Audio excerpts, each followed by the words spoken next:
first of all welcome you all to our first ever Southeastern Regional Conference of the Global Alliance for Prevention and Early Intervention of BPD, Borderline Personality Disorder. We call it GAP.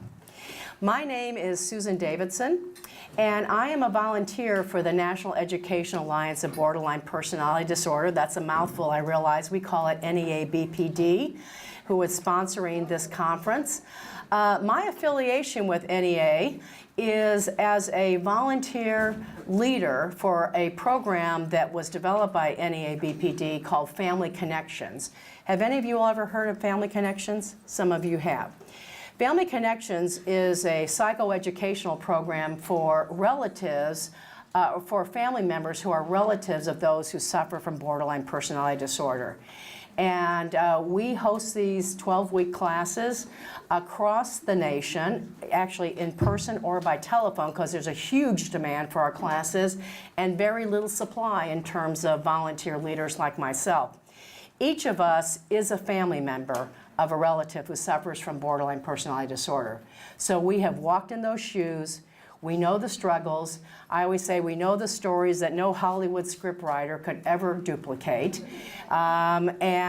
We deal with parents of BPD sufferers, and sometimes siblings and sometimes spouses. And I'll introduce you to some of the other volunteer leaders who've also volunteered for this conference. And we'll talk a little bit more about that program. Before we get started, though, I'd like to, first of all, find out a little bit about who's here. How many of you are family members? Okay, most of you are. So you're in that situation that we find ourselves in when people come in a desperate, struggling situation saying, help me. I need to know something. I need to learn more. And I see some heads nodding here. How many of you are mental health professionals? Oh, we've got quite a few of them as well. Thank you so much for coming, and you will get your 5 CEUs for this.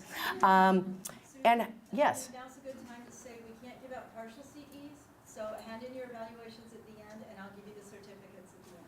And that's Manon Krause, who is our volunteer therapist, who has done the incredible paperwork, worse than trying to get a government contract, of getting the CEUs applied for and approved. How many of you are actually school officials affiliated with a school?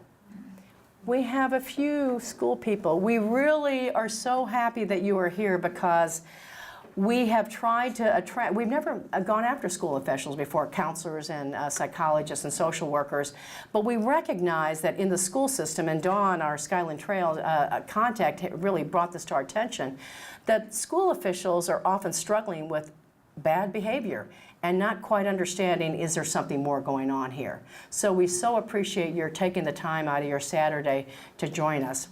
Let me just quickly, before we get started, go through a couple of thank yous, which everybody does at a conference, but I sincerely want to thank two of our co-sponsors. First of all, Skyland Trail, who has offered us this wonderful facility here. Dawn College, raise your hand, has been our contact and has just been invaluable. She got our computer up and running and did a 30-minute crash course on how to make a PowerPoint slide presentation work that doesn't want to work. And she's been wonderful to work with. We actually do Family Connections classes here at Skyland Trail as well.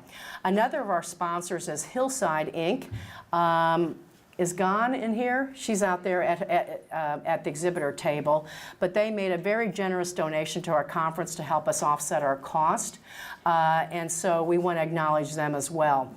We are, by the way, a completely nonprofit volunteer organization on a limited budget, so they have made things look very professional for us. I also want to acknowledge some of our other Family Connections leaders, like myself, who have also volunteered for this conference. Some of them are still out there at the desk, but Kathy Lansbury has been is she in here? She's probably out there still looking for more coffee. But she's been my partner in crime since we started this conference, the planning. The devil's in the details. I've done other meetings before, and she has upheld everything on registrations, payments. I think she knows each of you personally and all your families. I said you're going to probably be attending the family reunions because she's been in contact with so many of you. And she's also handled all of our food and beverage. I also want to acknowledge Bill and Jean Milkey. Are Bill and Jean here? Raise your hand.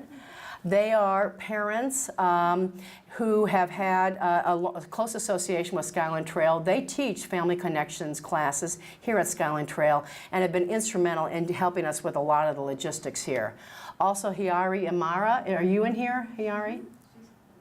Oh, she's at registration. She's one of our newer Family Connections leaders who also keeps a full-time job at the CDC, and so she has been very useful in helping us. Tina Moore, are you in here? Oh, Tina. Tina is our graphic designer and creator of all these beautiful materials and badges. I said to her last night, I said, you know, we are a very low budget operation. She makes us look like a very rich pharmaceutical company and very, very professional. So I am just delighted to bring her on board. She does it fast and she does it at low or no cost for us, so she's been incredible. Is there anybody I'm missing in terms of our volunteer? Oh, I also want to acknowledge Dot Keith. Raise your hand back there. Dot is not only one of the most experienced Family Connections leaders. We both took the training back in 2009, I guess, in White Plains, New York. But she has become very, very actively involved with NAMI Northside, which is one of our key partners. They support everything that we do. They encourage us. They give us a place in the room where it happens. They also have an exhibitor table out there, and we want to acknowledge that strong and ongoing partnership. As I said, NEA BPD is an all-volunteer organization. We really have one mission, and that is to do educational conferences and classes to raise awareness of borderline personality disorder and promote the research behind it. We tend to be the stepchild in the research world because although we are a very pervasive disorder, there is more funding associated with bipolar and schizophrenia than we get about 1/10 of that funding. So we want to promote awareness of borderline personality disorder, the research behind it, and for one reason only. And this is what Perry Hoffman, the president of our association, is all about. And that's so that we can reduce the suffering of those who are afflicted with a disorder that they didn't choose to have and their family members didn't choose to have. When one person suffers, the one thing we learn is that all members of a family suffer. So we want to be able to reduce the suffering and give greater prospects for what in the world of DBT they call a life worth living. Speaking of certain terminology, I just want to get a sense of the educational level here because you all probably come with a full spectrum of knowledge, a little knowledge to a lot of knowledge about BPD. How many of you are familiar with the term DBT? Okay, let me put it this way. Who is not familiar with the term DBT? Okay, good. So we don't have to go through that education of dialectical behavior therapy because most of the people who are going to be speaking today are DBT therapists, and it's actually a treatment methodology that we incorporate into our Family Connections classes. So with that, I want to just let you know the real purpose of this conference today, and I hope you will walk away with at least one pearl, one piece of wisdom that you can put into practice tomorrow.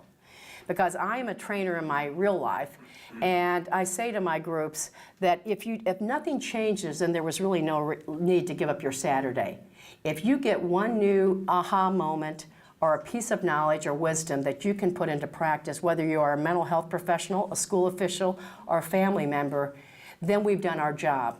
We want to raise awareness for the need, the critical need of early detection, prevention, and intervention of borderline BPD before the age of 18, which is a very controversial topic right now, as many of you know.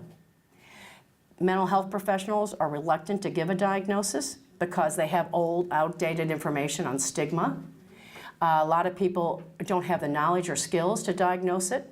They don't really know what's going on, and so there is a need to make that transition and to close that gap.